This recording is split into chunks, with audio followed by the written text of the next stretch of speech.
Hey, you YouTube toilet fixer upper guys up there. Just want to show you this Mickey Mouse job this cat did for my child's mother. Uh, you see it rocking?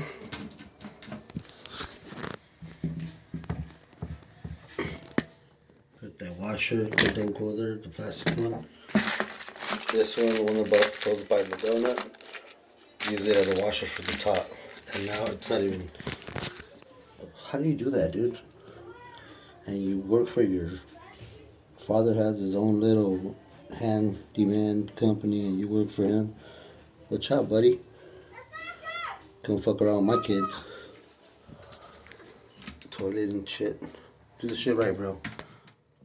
A lot of women out here don't have a husband, boyfriend, brother, sister, or whatever to help them out, and people like you guys come out here and do this Mickey Mouse job and try to get away with it.